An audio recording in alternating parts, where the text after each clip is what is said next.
एक बार एक घोड़ा जंगल में भूखा प्यासा भटक रहा था। जंगल में चारों ओर सूखा पड़ा था, नदी और तालाब सब कुछ सूख चुके थे। दूर दूर तक बंजर भूमि ही दिखाई पड़ रही थी। तभी घोड़े ने एक सूखे पेड़ पर एक गिद्ध को बैठे देखा।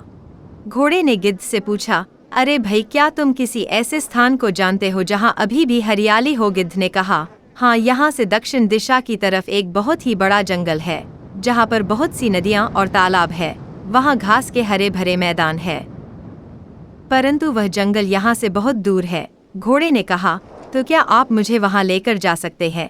गिद्ध ने कहा, अवश्य, क्यों नहीं, मेरा तो काम ही सबकी मदद करना है। घोड़ा गिद्ध के पीछे पीछे चल पड़ता है। कुछ ही दूर जाने पर उन्हें एक बैल मिलता है। वह उनसे पूछता है कि तुम कहाँ जा रहे हो? घोड़ा कहता है, यह पक्षराज गिद्ध मुझे एक हरे भरे जंगल में लेकर जा रहे हैं जहाँ लहलहाते पेड़, सुंदर नदियाँ और तालाब है। बैल भी उनके पीछे चल पड़ता है। कुछ और दूर जाने पर उन्हें एक हिरन मिलता है। हिरन भी यही पूछता है कि तुम सब कहाँ जा रहे हो? बैल कहता है, यह देवता गिद्ध हैं जो हमें एक नए जंगल में ले जाने आए हैं। हिरन भी पीछे चल पड़ता है। ऐसे ही धीरे धीरे एक बहुत बड़ा जानवरों का झुंड गिद्ध के पीछे हो लिया। कुछ जानवर गिद्ध की जय जयकार करने लगे, भगवान गिद्ध की जय हो, जो हमें संकटों से मुक्ति दिलाने आए हैं। किंतु गिद्ध को इन सब बातों से कोई फर्क नहीं पड़ रहा था। वह तो सभी के मरने का इंतजार कर रहा था ताकि उन सभी का स्वादिष्ट मांस खा सके।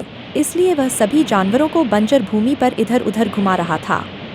कुछ देर बाद एक चालाक लोमड़ी झुंड में आई। उसने एक जानवर से पूछा कि यह झुंड कहाँ जा रहा है। जानवर ने कहा, श्रीमान भगवान पक्षराज गिद्ध महाराज जी, जिनका जन्म केवल जानवरों के उद्धार के लिए हुआ है और जो सूर्य की तरह सदैव चमकते रहते हैं, सभी जानवरों को एक नए जंगल में लेकर जा रहे हैं।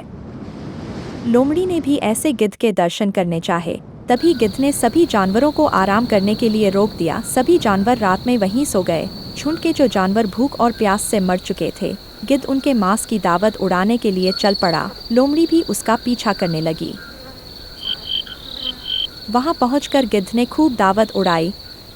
तभी लोमड़ी गिद्ध के पास पहुंच गई। महाराज, यह सब क्या है? लोमड़ी को देखकर गिद्ध भागने लगा। तभी लोमड़ी ने उसे पकड़ लिया और उसकी गर्दन काटकर फेंक दी। लोमड़ी वापस झुंड में आई और सभी को बताया कि गिद्ध देवता अब अपनी अगली यात्रा पर निकल गए हैं और उन्होंने इस झुंड की जिम्मेदारी मुझे सौंप दी है।